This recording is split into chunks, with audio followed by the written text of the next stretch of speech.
Senhoras e senhores deputados, ao longo, senhor presidente, dos últimos anos, tenho eu insistido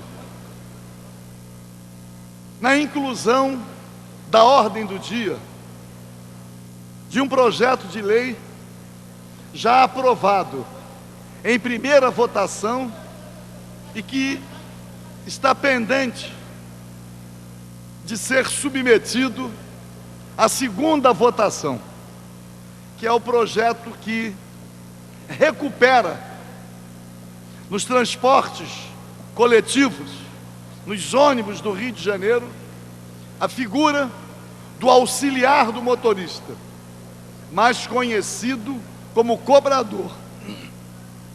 Mas não cumpre só a tarefa de cobrar as passagens, também presta outros serviços ao motorista e aos usuários, dando informações, dizendo o momento em que o veículo deve dar a partida, em homenagem mais a idosos, a pessoas com qualquer dificuldade de locomoção. O auxiliar do motorista cumpre um relevante papel. E desde 2008 que o projeto não é reincluído na ordem do dia. De repente, com a profusão de ônibus, ficou ressaltada, ficou evidenciada a força da FETranspor. E aí os acidentes acontecendo, muitos acidentes, não são poucos. Em vários casos, o acidente ocorrendo porque o motorista estava exercendo a dupla função.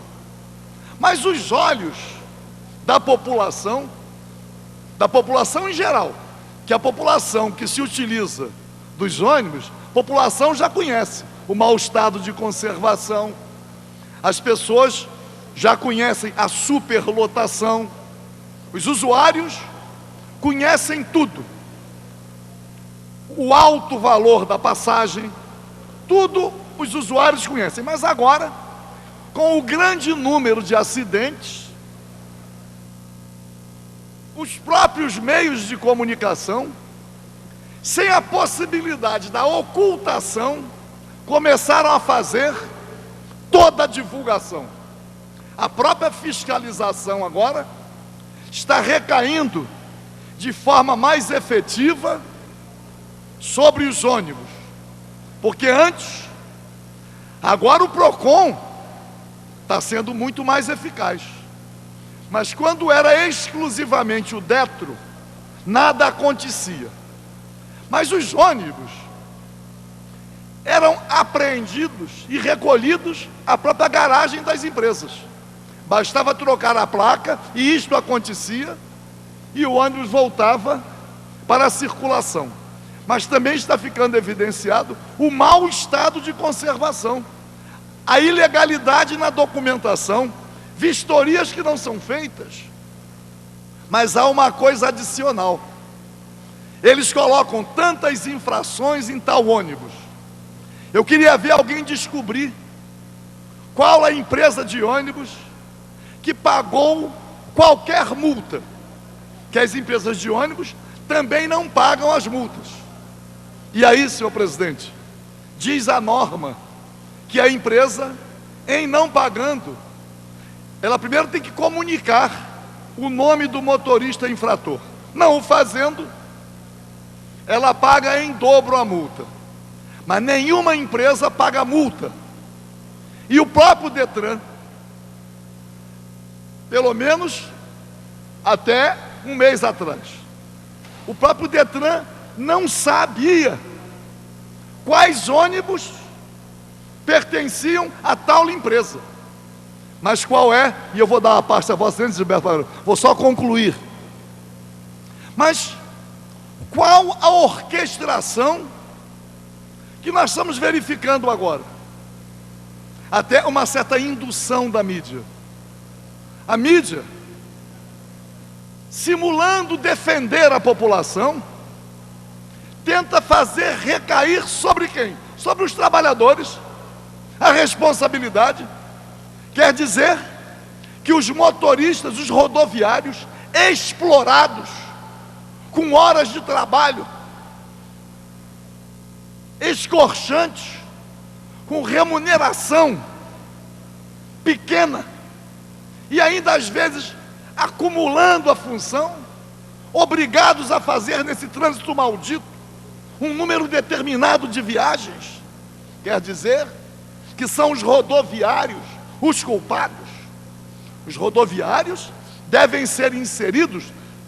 As doenças profissionais, o estresse, eles são tão vítimas quanto são vítimas os próprios usuários. Pois não, deputado Gilberto Palmares? Deputado Paulo Ramos, há um ditado popular que diz que a corda sempre acaba arrebentando do lado do mais fraco, no caso dos trabalhadores.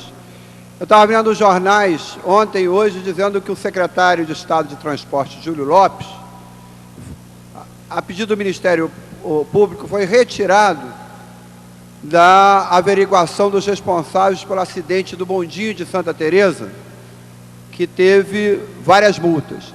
O mesmo Ministério Público colocou lá, denunciando como responsável, o condutor do veículo, o ajustador da oficina, o cara da manutenção da oficina. Ele chegou ao desplante de dizer o seguinte, que eles tinham responsabilidade de não ter avisado às autoridades superiores que faltava investimento. Em que lugar desse país qualquer patrão ouve os trabalhadores de oficina para saber que está faltando investimento?